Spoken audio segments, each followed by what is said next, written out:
नमस्कार विद्यार्थी मित्रांनो, थिंक लाईक गुरु या आपल्या यूट्यूब चॅनलवर तुम्हा सर्वांचे पुन्हा एकदा स्वागत आहे। आपण आरोग्य सेवकचा टेक्निकलचा सिलेबस पाहत होतो। आता आपल्या जी आलेली आहे क्वेश्चन बँक, इयत्ता 10वीची क्वेश्चन बँक आपल्या हाती आलेली आहे आणि ही इयत्ता 10वीची जी क्वेश्चन बँक आहे महाराष्ट्र स्टेट बोर्डने रिलीज केलेली आहे। ही क्वेश्चन बँक मी ऑलरेडी टेलिग्राम ग्रुपवर टाकलेली आहे। आता आपण याचे जे आन्सर आहेत ते थोडे डिस्कस करूया। आजच्या लेक्चरमध्ये टोटल 100 क्वेश्चन असतील विज्ञान आणि तंत्रज्ञान भाग 1 वर। उद्याच्या लेक्चरमध्ये उरलेला जो भाग आहे तो आपण एक्सप्लेन करूया आणि ही पूर्ण क्वेश्चन बँक जी आहे ते आपण डिटेलमध्ये आपल्या यूट्यूब चॅनलला घेऊया। चॅनलवर नवीन असाल तर सबस्क्राइब करून द्या, लाईक करा आणि शेअर करा। पूर्ण आरोग्य सेवकचा जो सिलेबस आहे तो आपला याच चॅनलवर होत आहे। विज्ञान 1 जवळपास कंप्लीट झालेला आहे। विज्ञान 2चे जे पार्ट आहेत ते आपण आता येणाऱ्या दिवसात कंप्लीट करू आणि जसं तुम्हाला माहित आहे की आरोग्य सेवकचा पेपर थोडासा पोस्टपोन झालेला आहे, तर आपल्याला टाइम भेटून गेलेला आहे। इयत्ता 10वीचे विद्यार्थी जे असतात ज्यांचे बोर्ड आहेत ते सुद्धा हे लेक्चर पाहिलं तर त्यांनाही नक्कीच त्यांच्या बोर्डच्या एक्झाममध्ये फायदा होईल। पूर्ण जे आहेत ते मराठीमध्ये क्वेश्चन आहेत, इंग्लिशची क्वेश्चन बँकमध्ये सेम ट्रान्सलेशनमध्ये दिलेलं आहे, तर तुम्ही तिथं सुद्धा रेफर करू शकता आन्सरसाठी। तर चला स्टार्ट करूया आपलं लेक्चर।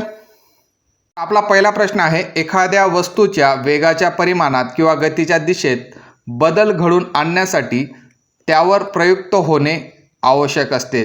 तर एखादी वस्तू असेल, तिच्या वेगाच्या परिमाणात किंवा गतीच्या दिशेत जर बदल घडून आणायचा असेल तर त्याच्यावर काय लावावं लागतं, तर त्याच्यावर बल लावणं हे इम्पॉर्टंट असतं। लेक्चर नंबर पहिलं जे होतं गुरुत्वाकर्षणमध्ये तेव्हा मी ही गोष्ट एक्सप्लेन केलेली होती। ताऱ्याभोवती परिभ्रमण करणाऱ्या, दुसरा प्रश्न आहे, ताऱ्याभोवती परिभ्रमण करणाऱ्या ग्रहाची कक्षा काय असते। तर ताऱ्याभोवती जो परिभ्रमण करतो ग्रह, तर त्याची जी कक्षा असते ती लंबवर्तुळाकार असते। केपलरच्या नियमांमध्ये या गोष्टी एक्सप्लेन केलेल्या होत्या। तिसरा प्रश्न पाहूया, सूर्याची परिक्रमा करणाऱ्या ग्रहाच्या आवर्तनकालचा वर्ग हा ग्रहाच्या सूर्यापासूनच्या सरासरी अंतराच्या डॅश समानुपाती असतो। हा सुद्धा केपलरचा नियम होता। केपलरचा जो तिसरा नियम होता त्याच्यामध्ये त्यांनी सांगितलं होतं जो आवर्तनाचा वर्ग आहे तो जो सूर्यापासून जी सरासरी अंतर आहे त्याच्या क्यूब रूट असतो, म्हणजे घन असतो, तर घनाला समानुपाती ते असणार आहे। नंतर चौथा प्रश्न पाहूया, दोन वस्तूंमधील गुरुत्वीय बल हे त्या वस्तूंच्या वस्तुमानाच्या गुणाकाराशी समानुपाती असते आणि त्या वस्तूमधील अंतराच्या डॅश असते। चौथा जो प्रश्न होता तो तुमचा न्यूटनचा नियम होता, F is equal directly proportional m1 m2 upon r²। हा तुमचा फॉर्म्युला होता जो न्यूटनने गुरुत्वाकर्षणाचा नियम दिलेला होता। त्याच्यानुसार तो वस्तुमानाच्या गुणाकाराशी समानुपाती होता आणि जो अंतर आहे त्याच्या वर्गाच्या व्यस्तानुपाती असतो। तर जे चौथ्याचा आन्सर असेल वर्गाच्या व्यस्तानुपाती। नंतर वैश्विक गुरुत्वीय स्थिरांक G चे मूल्य SI एकक प्रणालीत काय आहे। इतके वेळेस मी हा प्रश्न तुम्हाला रिपीट केलेला आहे। याचं उत्तर आहे 6.673 10⁻11 आणि युनिट तुम्ही लक्षात ठेवायचं आहे न्यूटन मीटर स्क्वेअर पर kg² त्याचं युनिट होतं। कधी कधी काय करता, युनिट तुमचं चेंज करून देतील परंतु सगळ्या व्हॅल्यू या सारख्या देऊन देतील। आणि हे जे आहे त्याचा शोध कोणी लावलेला होता, तर कॅव्हेंडिश यांनी शोध लावलेला होता। पाचवा जो प्रश्न आहे त्याचा आन्सर असणार आहे A। नंतर 6वा प्रश्न पहा, हे निसर्गातील इतर बलांच्या तुलनेत अत्यंत क्षीण असते। हा प्रश्न सुद्धा मी रिव्हिजन सेशनमध्ये सुद्धा हा प्रश्न घेतलेला आहे। तर जे गुरुत्वाकर्षीय बल आहे ते अत्यंत क्षीण असते आणि कशा पद्धतीने ते कमजोर आहे याच्याबद्दल सुद्धा मी रिव्हिजन सिरीजमध्ये एक्सप्लेन केलेलंच आहे। 7वा प्रश्न पहा, पृथ्वीचे गुरुत्वाकर्षण G चे मूल्य। आता तुम्हाला एक माहिती आहे की पृथ्वीचं जे G चं मूल्य आहे हाईटला चेंज होतं, डेप्थला पण चेंज होतं, उंचीला चेंज होणार आहे आणि खोलीमध्ये सुद्धा चेंज होणार आहे। तसं पृथ्वीचा जो आकार आहे तो अशा पद्धतीचा आकार आहे। ही जास्त वेगळा झाला परंतु अशा पद्धतीचा तो आकार पृथ्वीचा असणार आहे। तर ध्रुव आणि विषुववृत्त या दोघी गोष्टींवर जे G चे मूल्य आहे ते बदललेलं असतं। तर ध्रुवावर तो सर्वात जास्त असतं, पृथ्वीचे गुरुत्व त्वरण हे ध्रुवावर सर्वात जास्त असतं, विषुववृत्तावर ते सर्वात कमी असणार आहे। जर पृष्ठभागावर जर विचार केला तर विषुववृत्तावर ते सर्वात कमी होत असतं। नंतर पृथ्वीच्या पृष्ठभागावर सर्वत्र सारखे असते हे स्टेटमेंट त्यांचं रॉंग आहे, हे सुद्धा रॉंग आहे। आणि ध्रुवावर सर्वात कमी असते हे सुद्धा स्टेटमेंट रॉंग आहे। याचा आन्सर असणार आहे 7व्याचा आन्सर A असणार आहे। ओके, नंतर आता 8व्या प्रश्नामध्ये विषुववृत्तावर गुरुत्व त्वरण G चे मूल्य किती आहे। जर तुम्ही ध्रुवावर चेक करायला गेले तर ध्रुवावर 9.832 हे ध्रुवाचं मूल्य आहे आणि विषुववृत्तावर जर चेक केलं तर 9.78 हे जे मूल्य आहे ते विषुववृत्तावर त्याचं येणार आहे, ते अत्यंत कमी येतं. तर तुमचं आन्सर जे येणार आहे 9.78 जे आहे ते मूल्य आहे तुमचं विषुववृत्तावर. 9.832 हे जे मूल्य आहे ते ध्रुवावर येतं.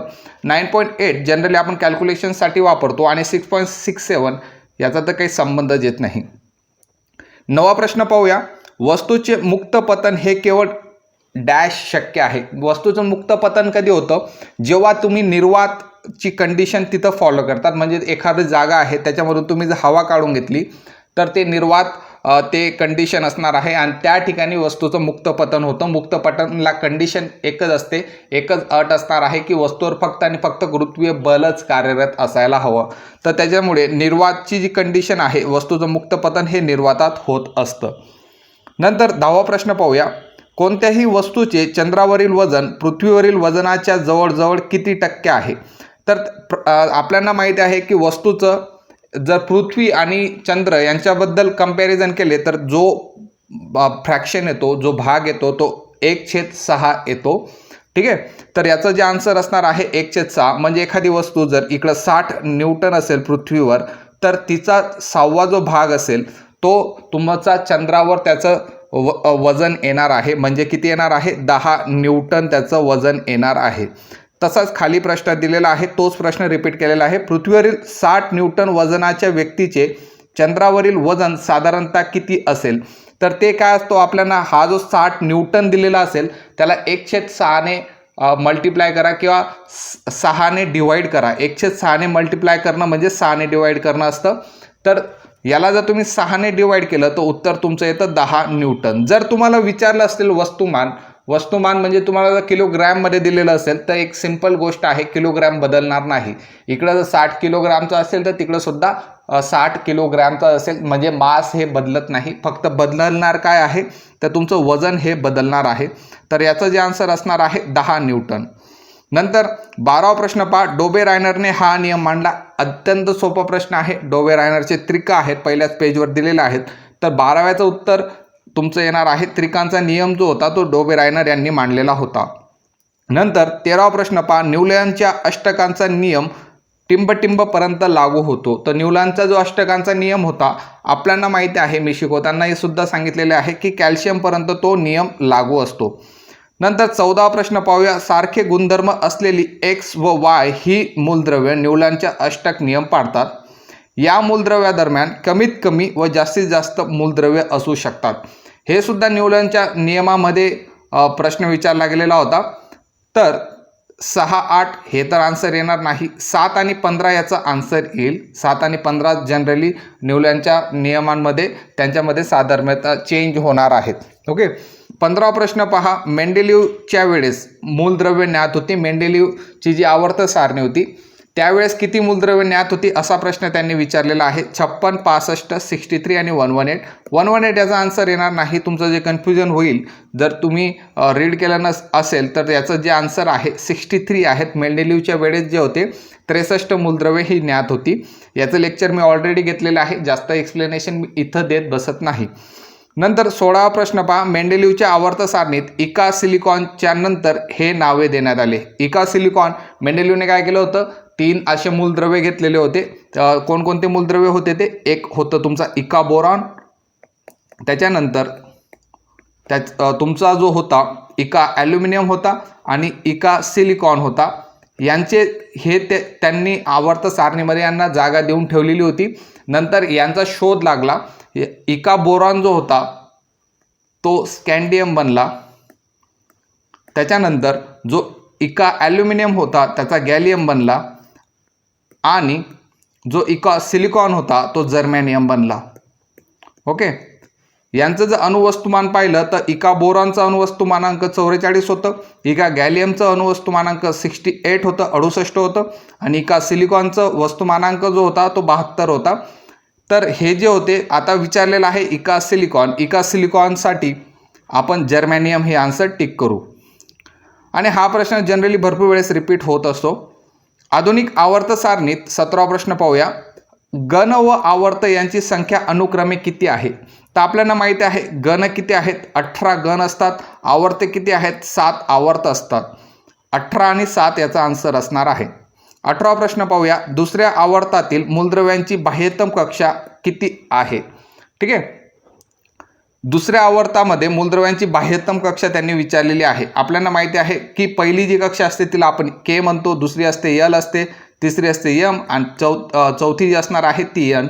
आणि यांच्यामध्ये जे मूलद्रव्य भरले जातात ते कशा पद्धतीचे असतात, तर त्यांच्यासाठी एक नियम असतो 2 × n⁻². ओके, म्हणजे पहिल्या याच्यामध्ये 2 × 1 2 मूलद्रव्य त्याच्यामध्ये भरले जातात. दुसऱ्या याच्यामध्ये जर तुम्ही सॉल्व केलं तर 8 येणार आहेत, तिसऱ्या याच्यात 18 येतात आणि चौथ्या याच्यात 32 जे इलेक्ट्रॉन आहेत ते भरले जातात. तर दुसऱ्या आवर्तामध्ये मूलद्रव्यांची बाह्यतम कक्षा जी असते ती के नंतर यल असणार आहे. उत्तर तुमचं यल असेल. नंतर 19वा प्रश्न पाहूया. घन 1 व 2 मिळून डॅश खंड बनतो. आता आपल्याला माहीत आहे की जी आधुनिक आवर्त सारणी आहे तिच्यामध्ये एस, पी, डी आणि एफ असे 4 खंड आहेत. एस खंडामध्ये 1 आणि 2 जे आहेत घन असणार आहेत, याचा आन्सर असेल एस खंड. नंतर पी खंडामध्ये जर पाहिलं तर 13 ते 18 जे घन आहेत ते पी खंडामध्ये येतात. नंतर डी जो खंड आहे त्याच्यामध्ये 3 ते 12 येतात. आणि जो तुमचा एफ खंड आहे त्याच्यामध्ये येणार आहेत लॅन्थेनाइट आणि ॲक्टिनाइट सिरीज. जर डी खंडाबद्दल बोललो तर त्याला आपण संक्रमक मूलद्रव्य सुद्धा म्हणतो. डी खंडामध्ये जे समावेश असणार आहेत ते संक्रमक मूलद्रव्य त्यांच्यामध्ये समाविष्ट असणार आहेत. 20वा प्रश्न पाहूया. खालीलपैकी कोणत्या अणुअंकाची जोडी एकाच गणात असल्याचे दर्शवते? आता आपण जर ऑप्शनकडे पाहिलं तर 11 आणि 19 हे जे आहेत सोडियम आणि पोटॅशियमचे आहेत आणि हे एकाच गणात असतात, म्हणजे याचा आन्सर असणार आहे अ. खालीलपैकी कोणत्या मूलद्रव्यांची इलेक्ट्रॉन गमावण्याची प्रवृत्ती सर्वात जास्त असते? याच्यासाठी तुम्हाला मी 1 ते 20 पर्यंत कशा पद्धतीने मूलद्रव्य तुम्ही पाठ करू शकतात त्याची ट्रिक मी तुम्हाला सांगितलेली होती. त्याच्यानुसार तुम्ही ट्रिकनुसार जर 1 ते 20 मूलद्रव्य पाठ केले असतील तर मॅग्नेशियम जो आहे त्याचा जो अणुअंक आहे तो 12 असतो. त्याच्यानंतर सोडियम जो आहे त्याचा अणुअंक 11 असणार आहे. ॲल्युमिनियम जो आहे त्याचा अणुअंक 13 असणार आहे आणि क्लोरीन जो आहे त्याचा अणुअंक 17 असणार आहे. हे सर्व लेक्चर यूट्यूबला प्लेलिस्टमध्ये आहेत. ओके, प्लेलिस्टमधून तुम्ही पाहू शकतात आणि फ्रीली अवेलेबल आहेत. तर आता विचारलेलं आहे इलेक्ट्रॉन गमावण्याची प्रवृत्ती सर्वात जास्त कोणाची आहे? ओके, इलेक्ट्रॉन गमावणं याला म्हटलं जातं विद्युत धनता. एखादा जर तुमचा मूलद्रव्य आहे त्याच्यामधून जर एखादा इलेक्ट्रॉन सोडून जात असेल तर प्रोटॉनमुळे काय होतो, तो धन बनतो आणि विद्युत धनता ती प्रॉपर्टी असणार आहे. आणि विद्युत धनता म्हणजे इलेक्ट्रॉन देतो आणि देतो तो कोण असतो, तो धातू असतो. तर जर तुम्ही डाव्या साईडने उजव्या साईडला जेव्हा जातात तेव्हा काय होतं, विद्युत धनता ही कमी होत जाते. तर आपल्याला विचारलेलं आहे की इलेक्ट्रॉन गमावण्याची प्रवृत्ती सर्वात जास्त कोणामध्ये आहे? याच्यामध्ये एक गोष्ट लक्षात ठेवा, जो सर्वात लेफ्टला असेल ते तुमचं आन्सर असणार आहे. तर सर्वात लेफ्टला कोण असणार आहे? सगळ्यात छोटावाला तुमचा सोडियम आहे, म्हणजे सगळ्यात लेफ्टला तो सोडियम असणार आहे, म्हणून ब उत्तर तुमचं येईल. 22वा प्रश्न पहा. खालीलपैकी सर्वात मोठ्या आकारमानाचे मूलद्रव्य कोणते? आता अणुत्रिज्या बी एकच काम करते. अणुत्रिज्या जी असते ती डावीकडून उजवीकडे जात असताना अणुत्रिज्या ही काय असते, कमी होत असते. हा नियम मी तुम्हाला ऑलरेडी सांगितला होता. सोडियमचं काय आहे नंबर? सोडियम पुन्हा एकदा 11, मॅग्नेशियम 12, पोटॅशियम 19 आणि कॅल्शियम जो आहे तो 20व्या नंबरवर आहे. परंतु जर तुम्ही त्यांचे आवर्त पाहिल्यानंतर हा खालच्या आवर्तनात येतो आणि जेव्हा आवर्तात आपण वरून खाली येतो, गणामध्ये वरून जेव्हा खाली येतो तेव्हा एक तुमची कक्षा वाढणार आहे, म्हणून याचं उत्तर जे येणार आहे पोटॅशियम येणार आहे.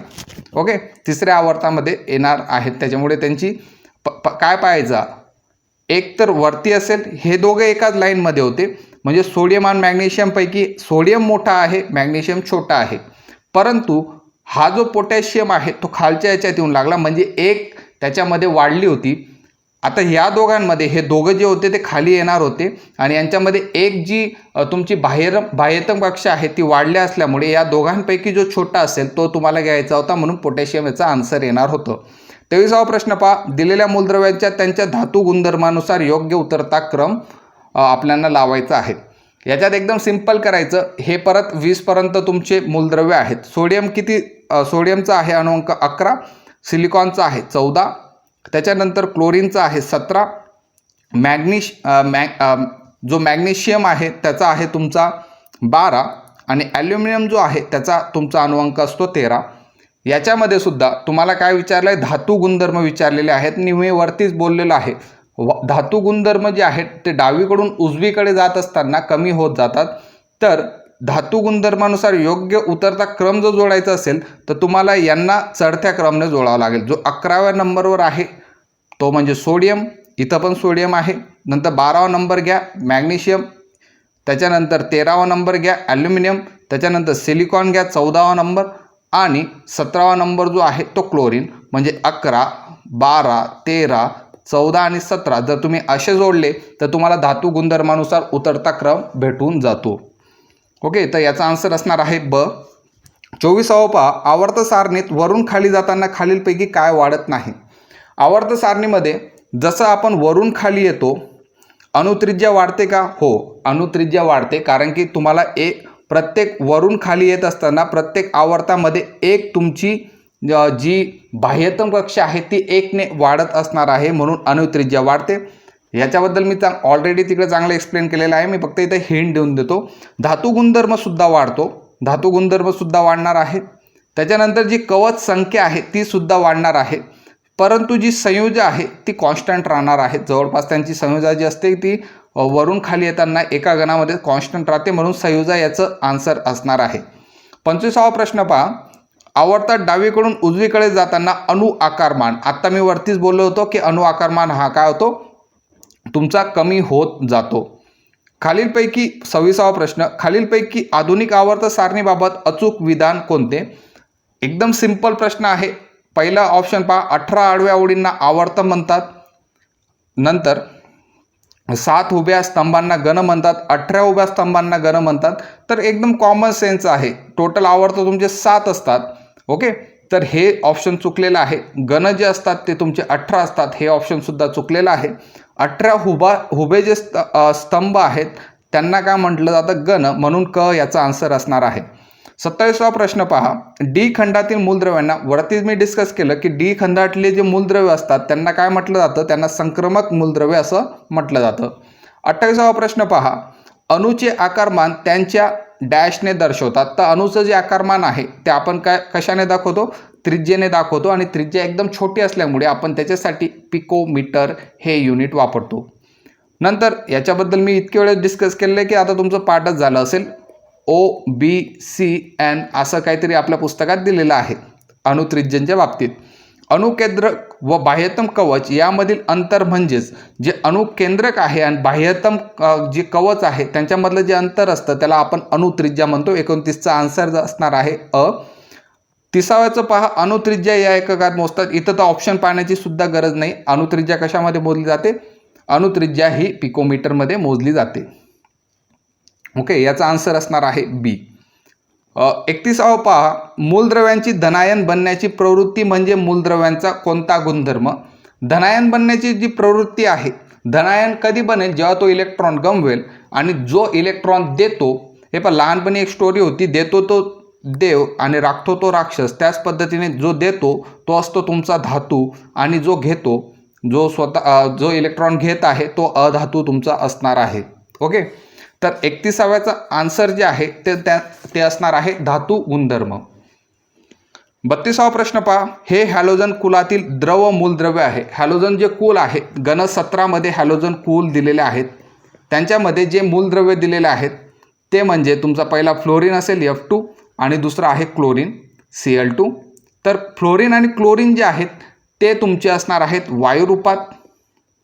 ओके, त्याच्यानंतर खाली आल्यानंतर तुम्हाला ब्रोमीन भेटतो आणि ब्रोमीन जो आहे तो द्रव रूपात असतो. आणि तुम्हाला काय विचारलेलं आहे, द्रव मूलद्रव्य कोणते आहे, तर त्याचा आन्सर असणार आहे ब्रोमीन. हा जो क्लोरीन आहे आणि हा जो फ्लोरीन आहे तो वायू रूपात असतो आणि हा जो आयोडीन आहे तो स्थायू रूपात असणार आहे.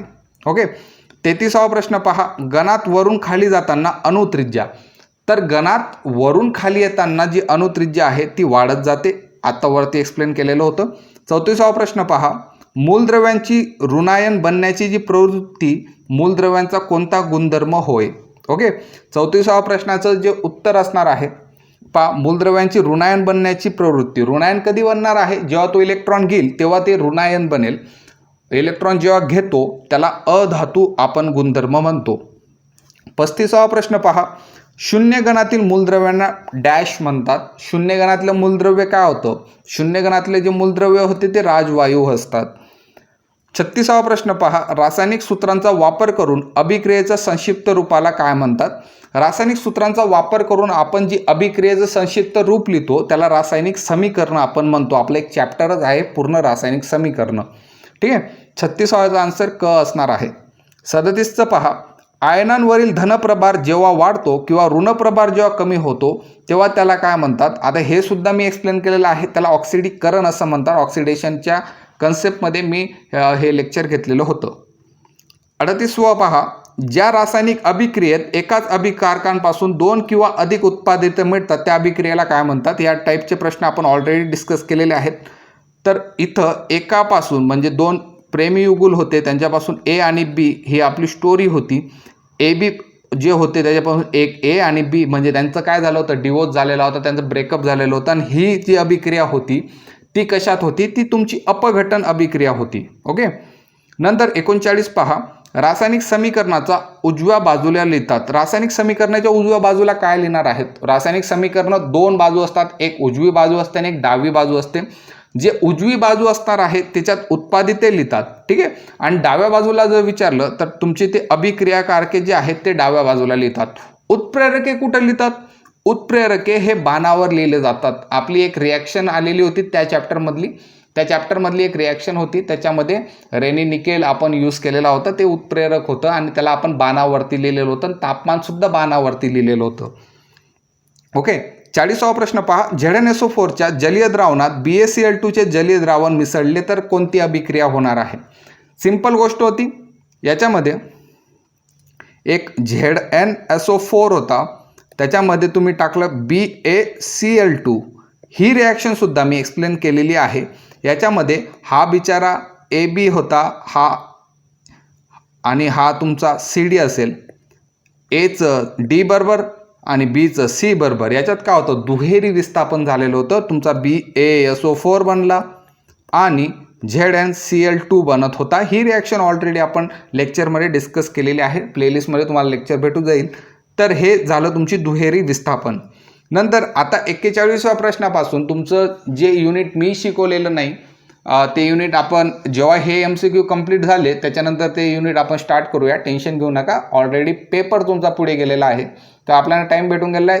बऱ्याच चांगल्या पद्धतीने मी तुम्हाला हे युनिटही एक्सप्लेन करून देईल. विद्युत शक्तीचे जे एकक आहे ते कोणते आहेत. विद्युत शक्ती जी आहे, आता व्होल्ट जे आहे ते व्होल्टेजचे एकक आहे, जूल नाही. ॲम्पियर जे आहे ते करंटचं आहे. तर विद्युत शक्तीचं जे एकक आहे ते तुमचं वॅट येणार आहे. नंतर 42 पहा, वीजयुक्त तार व तटस्थ तारांमध्ये विभवांतर असते. तर याचं जे आन्सर असणार आहे 220 व्होल्ट त्यांच्यामध्ये विभवांतर असते. 43 पहा, विद्युत दिव्यांमध्ये धातूंचे कुंडल असते. तांबे आहे का, टंगस्टन आहे का, ॲल्युमिनियम आहे का, लोखंड आहे. विद्युत दिव्यांमध्ये काय असतो, एक टंगस्टन नावाचा धातू असतो. त्या धातूमधून जर तुम्ही करंट पास केलं तर तो गरम होतो आणि गरम झाल्यानंतर प्रकाश ऊर्जा त्याच्यामधून बाहेर पडते. एकदम स्ट्रॉंग, एकदम चांगला, एकदम भरपूर असा चांगल्या प्रॉपर्टीचा धातू आहे. कोणालाच घाबरत नाही, फक्त एकालाच घाबरतो, तो म्हणजे तुमचा ऑक्सिजन. ठीक आहे. म्हणून आपण त्याला बल्बमध्ये ठेवतो. तर टंगस्टन या धातूचे कुंडल विद्युत दिव्यामध्ये असणार आहेत. तुमचा बल्ब पाहिला असेल, तुम्ही त्याच्यावरती काच लावलेला असेल, मधली तार त्यांनी विचारलेली आहे ती टंगस्टनची तार तुमची आहे. 44 पहा, वीज बिलात वीज वापर डॅशमध्ये देतात. जनरली तुमच्या घरात जेव्हा बिल येतं तेव्हा तुम्ही चेक करतात की किती युनिट खर्च झालेले आहेत. तर वीज बिलामध्ये जो वीज वापर दिला जातो तो युनिटमध्ये दिला जातो. ओके.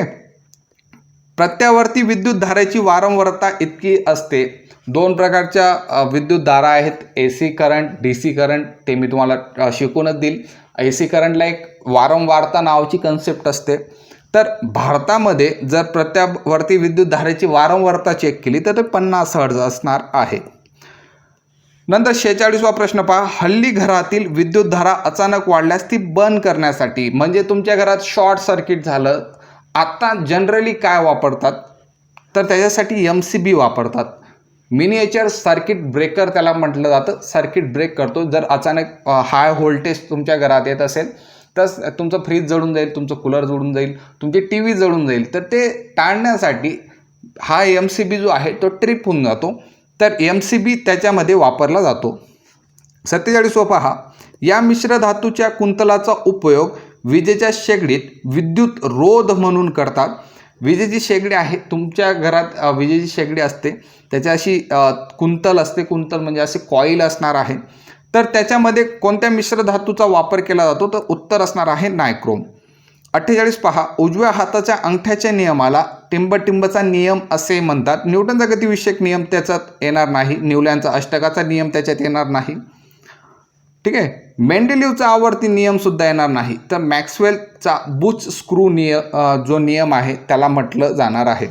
49 पहा, विद्युतीय मापन करण्यासाठी याचा वापर करतात. आता काही यूट्यूब लेक्चरमध्ये याचं जे आन्सर होतं ते व्होल्ट मीटर दिलेलं होतं. जनरली विद्युत मापन करण्यासाठी आपण गॅल्व्हॅनोमीटर यूज करतो. उत्तर याचं गॅल्व्हॅनोमीटर असणार आहे. ओके,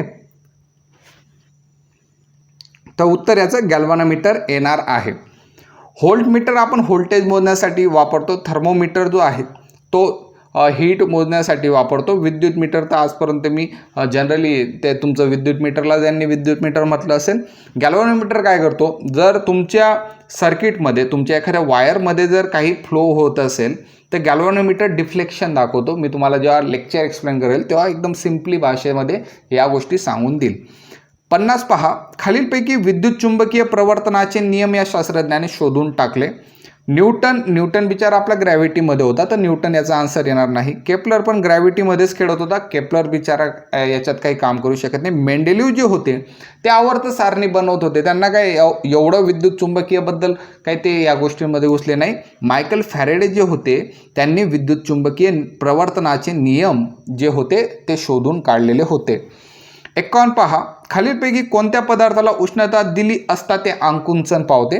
परत काही यूट्यूबरनी याचा आन्सर पारा दिलेला आहे, बट याचं जे उत्तर असणार आहे कोमट पाणी याचं उत्तर असणार आहे.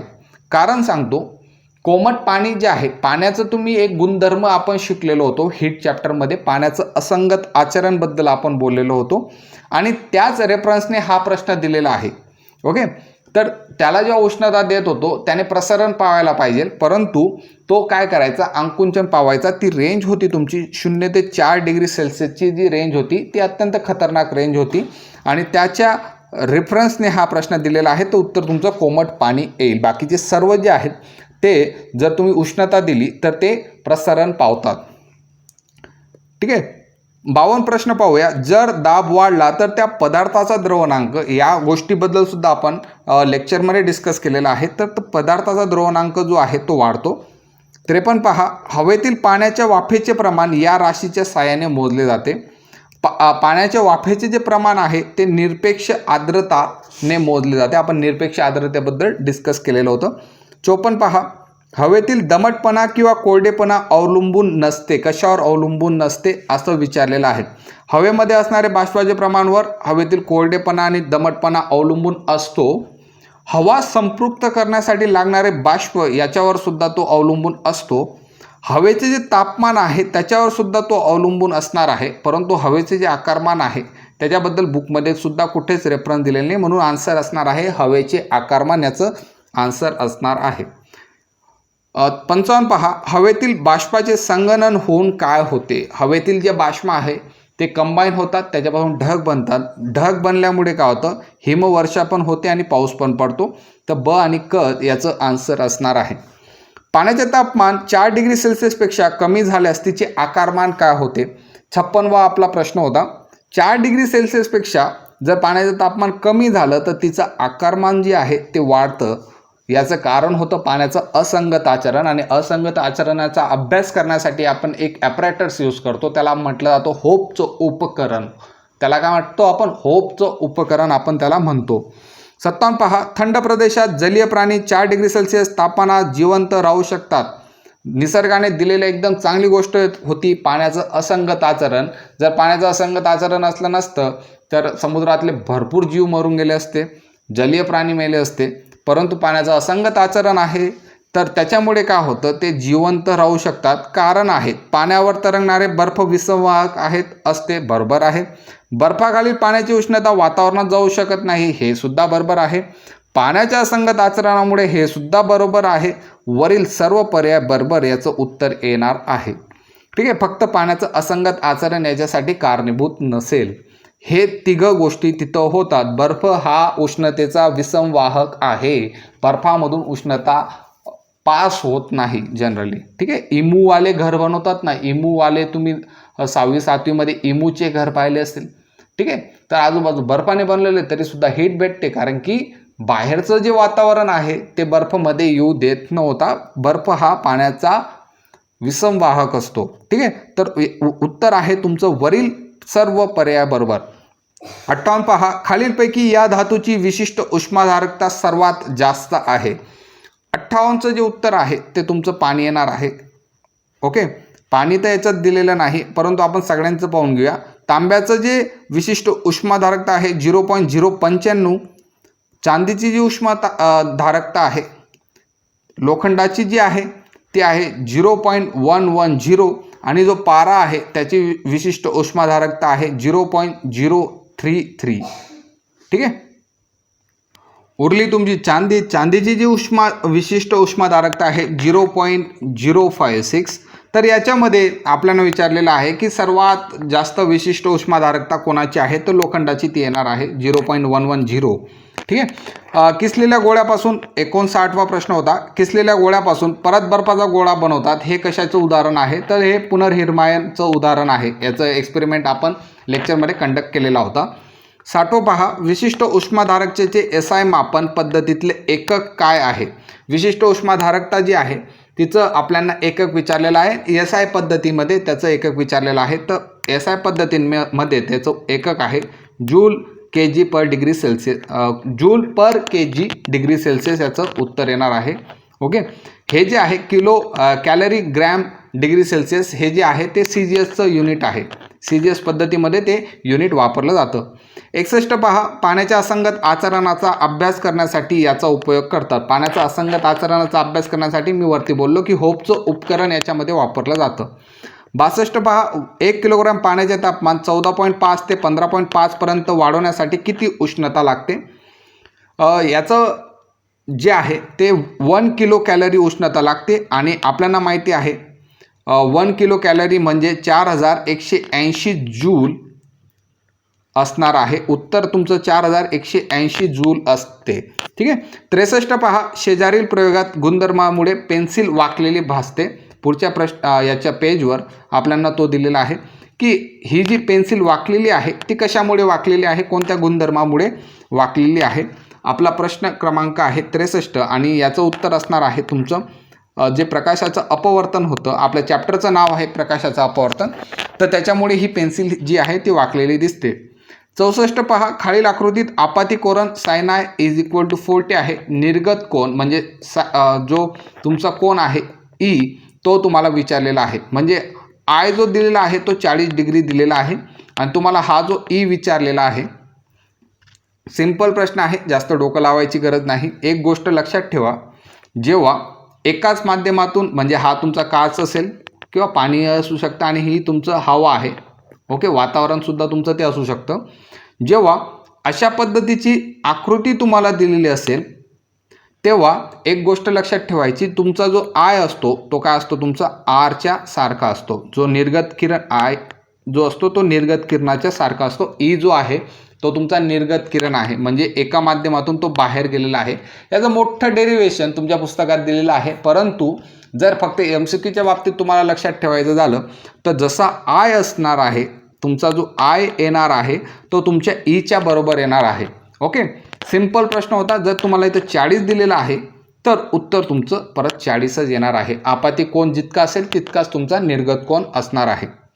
65 पहा, एक प्रकाश किरण काचेच्या चिपेच्या पृष्ठभागाशी 40 अंशाचा कोन करत असेल तर त्याचा आपाती कोन किती अंश असेल.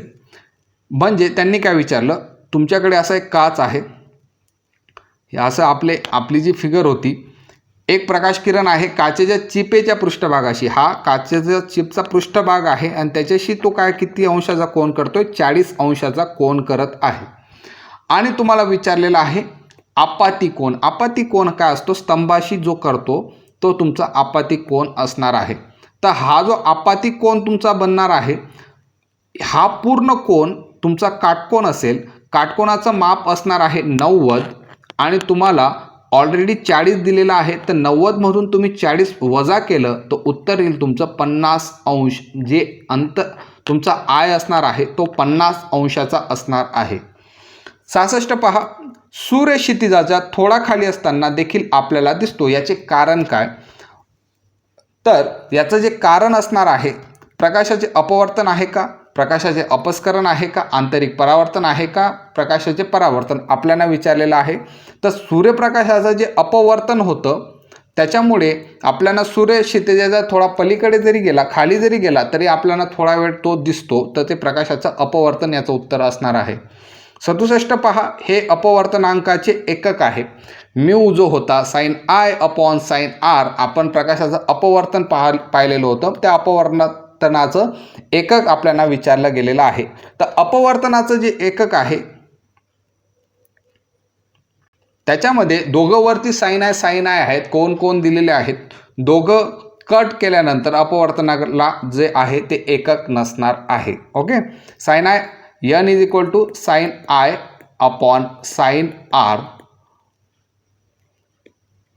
साइन आर हा जो होता तो तुमचा स्नेलचा नियम होता, ही गोष्ट तुम्हाला लक्षात ठेवावं लागेल. परत खाली 68 मध्ये स्नेलचा नियम विचारलेला आहे, sine i upon sine r, त्याचं उत्तर असणार आहे. 69 पहा, सुरक्षा वाहतुकीकरता विविध रंगाचे बल्ब सिग्नल म्हणून वापरतात. यातील तांबड्या रंगाची प्रकाशाची तरंग लांबी, आपण तरंग लांबीबद्दल डिस्कशन केलेलं होतं. ती तांबडा आणि तुमचा एक जांभळा रंग होता, त्यांच्या तरंग लांबी आपल्याला पुस्तकात दिलेल्या आहेत. तांबडा रंग जो आहे त्याची तरंग लांबी सर्वात जास्त असते, ती 700 नॅनोमीटरच्या जवळपास असते. आणि जो जांभळा रंग आहे त्याची तरंग लांबी सर्वात कमी असते, ती 400 नॅनोमीटरच्या जवळपास असते. तर आपल्याला तांबड्याची विचारलेली आहे तर ती 700 नॅनोमीटर आहे. हवेचा काचेच्या संदर्भात असलेला अपवर्तनांक 2/3 आहे.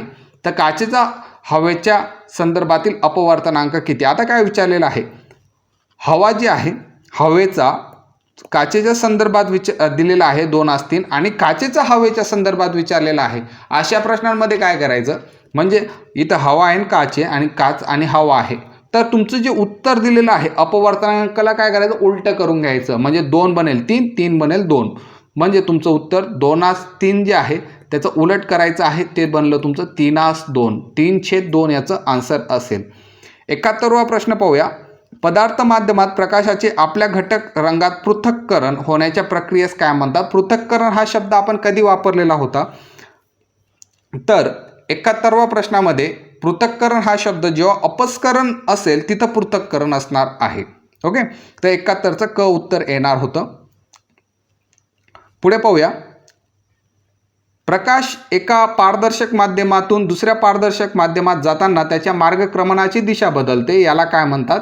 प्रकाश जो आहे एका पारदर्शक माध्यमातून दुसऱ्या पारदर्शक माध्यमात जातो तेव्हा त्याची मार्गाची दिशा बदलतो. सिंपल प्रश्न आहे, अपवर्तन त्याला म्हणतात, प्रकाशाचं अपवर्तन. 73 पाहूया. भिंगातून जाताना प्रकाश किरणाचे अपवर्तन होते. भिंग काय असतो, अशा पद्धतीचा भिंग आहे आणि जेव्हा मी तुम्हाला सांगितलं होतं की 2 यांच्यापासून बनलेला आहे, तर प्रकाशाचं अपवर्तन जे आहे ते 2दा होणार आहे.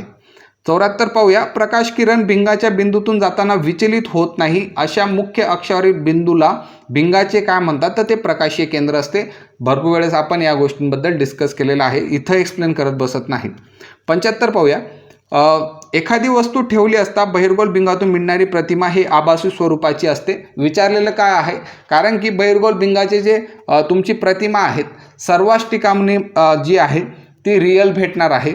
ओके, परंतु एकच वेळेस काय होते, ती आभासी प्रतिमा भेटते. तर ती कधी भेटणार आहे, जेव्हा तुमची वस्तू आहे ती नाभी F1 आणि प्रकाशीय मध्य ओच्या दरम्यान जेव्हा ठेवतात तेव्हाच तुम्हाला आभासी प्रतिमा भेटते. वेगळी कंडिशन होती, वेगळी केस होती, त्याच्यामुळे त्यांनी हा प्रश्न विचारलेला होता. बहिर्गोल भिंगा 76वा, बहिर्गोल भिंगाच्या 2F1च्या वर एखादी वस्तू ठेवली असता तिची प्रतिमा कुठं भेटते. बहिर्गोल भिंगाचे आपण 6 पोझिशन डिस्कस केलेल्या होत्या, इथं आता बोलायची गरज नाही. तर जेव्हा तुम्ही 2F1 वर एखादी वस्तू ठेवतात तर प्रतिमा भेटते तुम्हाला 2F2 वर. 77 पाहूया, मुख्य अक्षाला समांतर असणारी सर्व जी अंतरे आहेत ती कशापासून मोजली जातात. याचं जे उत्तर असणार आहे 77 तर प्रकाशीय मध्यातून त्याचं उत्तर असणार आहे. प्रकाशीय मध्यातूनच आपण सर्व अंतरं मोजत होतो. 78 पाहूया, बोबुडाच्या मध्यभागी बदलत्या व्यासाचे एक छोटेसे छिद्र असते. छोटंसं छिद्र आहे त्याला काय म्हणतो आपण, बाहुली असं म्हणतो. ठीक आहे, बाहुली त्याचं उत्तर असणार आहे. 79, निरोगी मानवी डोळ्यासाठी निकट बिंदू डोळ्यापासून किती अंतरावर असतो. निरोगी मानवी डोळा आहे, निकट बिंदू जो असतो भरपूर तुमच्या एक्झाममध्ये विचारले गेलेलं आहे. तर 25 सेंटीमीटर निकट जो बिंदू आहे त्याचं अंतर आहे 25 सेंटीमीटर. तुम्ही कमेंटमध्ये सांगा की जो दूर बिंदू असतो, ठीक आहे, त्याचं अंतर किती, तुम्ही कमेंटमध्ये सांगू शकतात. म्हणजे अजून एक प्रश्न तुमचा बनून गेला. 80वा पाहूया, हे भिंग नेहमी आभासी व खूपच छोटी प्रतिमा तयार करते. आभासी प्रतिमा, आता इथं जो शब्द वापरलेला आहे नेहमी, म्हणजे असं भिंग तुम्हाला शोधायचं आहे जे नेहमी तुमचं आभासीच प्रतिमा निर्माण करणार आहे. ओके, रिअल इमेज ते बनवणार नाही, खरी इमेज ते बनवणार नाही. बहिर्वक्र खरी इमेज बनवते, द्विबहिर्वक्र सुद्धा बनवते. द्विनाभीयबद्दल अजून आपण काही डिस्कशनच नाही. तर तुम्ही जर अंतर्वक्र भिंगाबद्दल बोलले तर तिथं नेहमी तुम्हाला पाहायला भेटेल की तिथं आभासीच प्रतिमा तयार होते, म्हणून अंतर्वक्र भिंग याचं उत्तर असणार आहे. नंतर 81वा प्रश्न पाहूया. 81 मध्ये डोळ्याचे स्नायू शिथिल असताना निरोगी डोळ्याकरता डोळ्यांच्या भिंगाचे नाभीय अंतर. तर याचं जे उत्तर आहे बुकमध्ये 2 सेंटीमीटर दिलेलं आहे. तर आपण क्लोजेस जो आहे 2.1 सेंटीमीटर याचं उत्तर घेऊया. आणि जो नेत्रगोलाचा व्यास असतो तो किती असतो, 2.4 सेंटीमीटर नेत्रगोलाचा व्यास असतो. आणि जे नाभी अंतर असणार आहे 2.1 सेंटीमीटर त्याचं राहणार आहे. 82 पाहूया, एका विशिष्ट काचेच्या भिंगासाठी F इज इक्वल टू 0.5 आहे. एवढीच माहिती एका विद्यार्थ्याला देण्यात आली. त्यावरून त्याला दिलेले भिंग कोणत्या प्रकारचे आहे हे शोधून भिंगाची शक्ती काढायची आहे. 4 ऑप्शन दिलेले आहेत. तर आपल्याला माहीत आहे की पॉवर जी असते, भिंगाची शक्ती असते ती 1/F असते. 1/F म्हणजे इथं F दिलेला आहे. 1/0.5 केल्यानंतर तुम्हाला जी भिंगाची शक्ती भेटते ती 2 डायप्टर भेटते आणि 2 डायप्टर फक्त अ मध्ये आहे, म्हणून आपण उत्तर अ टिक केलं. 83 पाहूया, निकट दृष्टिता या दोषांमध्ये मानवी डोळा. निकट दृष्टिता काय असणार आहे. ओके, तर ऑप्शन वाचूया. जवळच्या वस्तू व्यवस्थित पाहू शकत नाही. नंतर दूरच्या वस्तू ज्या आहेत त्या तुम्ही स्पष्टपणे पाहू शकत नाही. जवळच्या तसेच दूरच्या वस्तू पाहू शकत नाही. जवळच्या वस्तू तसेच दूरच्या वस्तू स्पष्टपणे पाहू शकतात. ठीक आहे, तर याचं जे उत्तर असणार आहे निकट दृष्टितामध्ये तुम्ही जवळच्या वस्तू ज्या आहेत त्या नीट पाहू शकता, परंतु ज्या दूरच्या वस्तू आहेत त्या स्पष्टपणे पाहू शकत नाही. ऑप्शन ब याचं उत्तर असणार आहे. 84 पाहूया, लांबट झाल्याने नेत्रभिंग यांची वक्रता वाढल्याने व्यक्ती दूरच्या वस्तू स्पष्टपणे पाहू शकत नाही. पुस्तकामध्ये निकट दृष्टिता आणि दूर दृष्टिता यांचं जेव्हा कारण तुम्हाला दिलेलं आहे त्याच्यामध्ये तुमचं जर पारपटल जर लांबत झालं किंवा नेत्रभिंग यांची वक्रता कमी झाली तर तुम्हाला हे 2 रोग जे आहेत ते होऊ शकतात. ठीक आहे, तर याचं उत्तर असणार आहे पारपटल. पुढे पाहूया 85वा प्रश्न, दूरदृष्टिता दोषांमध्ये मानवी डोळा. तर दूरदृष्टिता दोषामध्ये मानवी डोळा जो आहे 85 त्याचं दूरच्या वस्तू ज्या आहेत तो स्पष्टपणे पाहू शकतो, परंतु जवळची वस्तू तो व्यवस्थित पाहू शकत नाही. तर याचं उत्तर अ असणार आहे. 86 पाहूया, हा दोष दूर करण्यासाठी द्विनाभीय भिंगाची आवश्यकता असते. द्विनाभीय भिंग कधी वापरतो आपण, जेव्हा तुम्हाला वृद्ध दृष्टिता असेल. ठीक आहे, वृद्ध दृष्टिताच्या वेळेस आपण द्विनाभीय भिंग वापरत असतो. एक्सप्लेनेशन ऑलरेडी दिलेलं आहे. 87 पाहूया, साधा सूक्ष्मदर्शीच्या साहाय्याने किती पट मोठी प्रतिमा आपल्याला मिळवता येते. तर 20 पट मोठी प्रतिमा आपल्याला मिळवता येते. 88 पाहूया, हा कमी नाभीय अंतर असलेल्या दोन बहिर्गोल भिंग यांच्या संयोगाने बनलेला आहे. ऑप्शन साधा सूक्ष्मदर्शी, संयुक्त सूक्ष्मदर्शक, दूरदर्शी आणि खगोल दुर्बीण. तर याचं जे उत्तर असणार आहे संयुक्त सूक्ष्मदर्शक जो आहे कमी नाभी असलेल्या दोन बहिर्गोल भिंगापासून तो बनतो. आता 89 पासून आपण 113वा प्रश्न स्किप, 112 पर्यंत आपण प्रश्न स्किप करणार आहोत कारण की हे आपल्या सिलेबसमध्ये नाहीत, 10वीच्या विद्यार्थ्यांसाठी आहेत. परंतु जो आता आपण एक्झाम देत आहोत त्या एक्झामसाठी ते नाही, म्हणून मी आता हे स्किप करतो. ठीक आहे. 113वा प्रश्न पाहूया. सामान्यतः कार्बनी संयुगांचा उत्कलनांक किती अंश सेल्सिअसपेक्षा कमी असल्याचं आढळतं? तर 300 अंश सेल्सिअसपेक्षा ते कार्बनी संयुग जे असतात त्यांचा उत्कलनांक कमी असतो. पहिलं लेक्चर जे कार्बनी संयुगांचं होतं त्याच्यात मी एक्सप्लेन केलेलं आहे. 114 कार्बन अणूमधील संयुजा कवचातील इलेक्ट्रॉन्स संख्या किती असते? कार्बनमधले जे संयुजा इलेक्ट्रॉन असतात ते 4 असतात. ओके, असे 4 असणार आहेत. आपण इतके वेळेस ड्रॉ केलेले आहेत की आता पाठच झाले असतील. ऑक्सिजनबद्दल बोललं तर ऑक्सिजनच्या 2 अणूंमध्ये कोणते बंध प्रकार असतात? तर दुहेरी बंध असणार आहे. एकेरी बंध जो होता आपण कार्बनमध्ये पाहिला, दुहेरी बंधमध्ये सुद्धा पाहिला होता. कार्बनमध्ये सिंगल बॉन्ड असणार आहे. त्याच्यानंतर ऑक्सिजनमध्ये दुहेरी बंध असतो आणि नायट्रोजनमध्ये तिहेरी बंध असतो. ठीक आहे, तर याचं उत्तर असणार आहे अ. 116 पाहूया. कार्बनी संयुगाच्या रेणुवस्तुमान याची व्याप्ती टिंबटिंबपर्यंत पसरलेली आहे. कार्बनी जग एकदम मोठं आहे अशा पद्धतीचा पॅसेज तुम्हाला दिलेला आहे आणि जर तुम्ही रेणुवस्तुमान यांची व्याप्ती पाहिली तर ती तुमची असणार आहे 10⁻12 10⁻12 पर्यंत ते असणार आहे. 117 पाहूया. कार्बन दुहेरी बंध असलेल्या असंपृक्त हायड्रोकार्बन यांना काय म्हणतात? 117चं जे उत्तर असणार आहे असंतृप्त कधी असणार आहे? जे कार्बन दुहेरी बंध आहेत तर सिंगल बॉन्ड जेव्हा असतो त्याला आपण अल्केन म्हणतो. ओके, डबल बॉन्ड जेव्हा असतो तेव्हा अल्किन म्हणतो आणि जेव्हा ट्रिपल बॉन्ड असतो तेव्हा अल्काइन म्हणतो. आपल्याला दुहेरी बंध विचारलेला आहे तर त्याचं उत्तर अल्किन येणार आहे. 118 पाहूया. ज्यांच्या संरचनेमध्ये कार्बन तिहेरी बंध असतो त्यांना काय म्हणतो? आपण अल्काइन म्हणतो. आतावरती आपण डिस्कस केलेलं होतं. 119 पाहूया. भिन्न रचनासूत्र असणाऱ्या संयुगाचे रेणुसूत्र जेव्हा एकच असते तेव्हा त्या घटनेला काय म्हणतात? तर त्याला रचना समघटकता म्हणतात. शृंखला बंधन आपण म्हणत नाही, समजातीय श्रेणी म्हणत नाही, क्रियात्मक गट म्हणत नाही, रचना समघटकता त्याचं उत्तर असणार आहे. 120 पाहूया. पुढील हायड्रोकार्बनमधील वलयांकित हायड्रोकार्बन आहेत. वलयांकित काय म्हणजे त्यांची एक अशी मस्त सर्कल चेन बनत होती. ओके, त्याच्यामध्ये आपण आयसो वगैरे पाहिलेला होता. तर जो आपला सायक्लोहेक्झेन वगैरे होता ते आपण पाहिलेलं होतं आणि एक बेन्झिन पाहिलेलं होतं. बेन्झिनची रिंगसुद्धा मी तुम्हाला ड्रॉ करून दिलेली होती. तर वलयांकितमध्ये बेन्झिन येणार आहे. कोणत्याही समजातीय श्रेणींमध्ये 121वा प्रश्न होता. लांबीच्या चढत्या क्रमाने जाताना सदस्यांच्या रेणुवस्तुमानात इतकी वाढ होत असते म्हणजे समजातीय श्रेणींबद्दल आपण डिस्कस केलेलं होतं.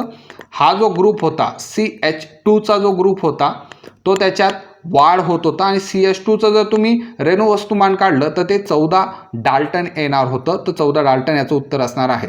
122 पाहूया. अल्काईनच्या समजातीय श्रेणीसाठी सामान्य रेणुसूत्र काय आहे असं त्यांनी विचारलेलं आहे. एकदम चांगला प्रश्न होता. अशा पद्धतीचे प्रश्न विचारले जाऊ शकतात. तर अल्केन, अल्किन आणि अल्काईन हे जे आहेत 3 होते आपले. तर अल्केन जे आहे त्याचं रेणुसूत्र CnH2n+2 होतं. नंतर अल्किन जे होते CnH2n आणि अल्काईन जे होते त्यांचं होतं CnH2n-2. हे त्यांचं सूत्र आहे. आपल्याला विचारलेलं आहे अल्काईनचं, तर -2 जिथं आहे ते तुमचं उत्तर असणार आहे. ठीक आहे, थोडं रफ करून घेऊया. नंतर 123 पाहूया. LPG मध्ये हा एक ज्वलनशील घटक आहे. LPG मध्ये प्रोपेन हा ज्वलनशील घटक असतो. प्रोपेन याचं उत्तर असणार आहे.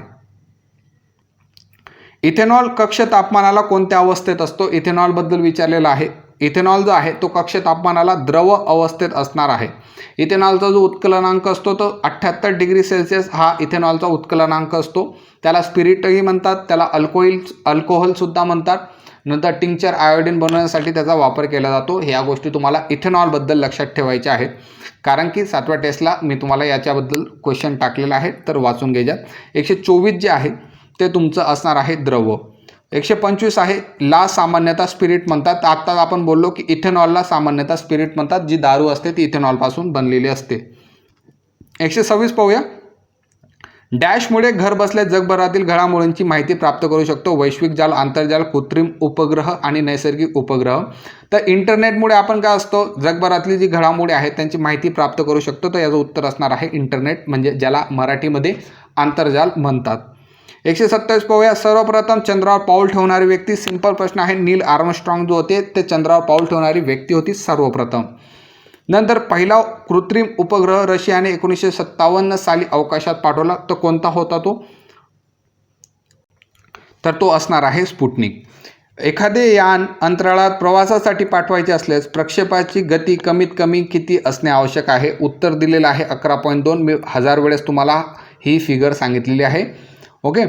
130 पुण्यातील COPच्या संस्थेतील विद्यार्थ्यांनी कोणता लहान उपग्रह बनवला? तर स्वयं नावाचा त्यांनी लहान उपग्रह इस्रोमार्फत 2016 साली अवकाशात पाठवला गेलेला होता.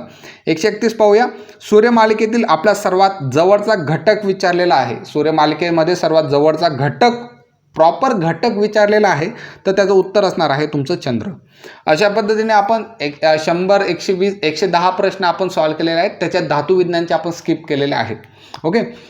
आता जे आहेत सहसंबंध ओळखा. जर तुम्हाला पाहिजे असेल तर आधी आपण सायन्स 2चे घेऊ, त्याच्यानंतर सहसंबंध ओळखांचे MCQ घेऊ. त्याच्याने कन्सेप्ट क्लिअर होतील, MCQ टॅकल करायला मदत होईल. आता हे लेक्चर संपवतो. लेक्चर पूर्ण पाहिल्याबद्दल धन्यवाद. आणि याची PDF मी टेलिग्रामला टाकून देईल. टेस्ट सिरीज आपली चालू आहे. टेस्ट सिरीजची प्राईज आहे 250 रुपीज. ॲपचं नाव आहे थिंक लाईक गुरु आणि तुम्हाला सर्व लिंक जे आहेत डिस्क्रिप्शन बॉक्समध्ये भेटून जातील. चॅनलला 10,000 सबस्क्रायबर तुम्ही पूर्ण करून दिलेले आहेत, त्याच्याबद्दल धन्यवाद. आणि लेक्चर पूर्ण पाहिल्याबद्दल सुद्धा धन्यवाद. भेटू आता आपण उद्या.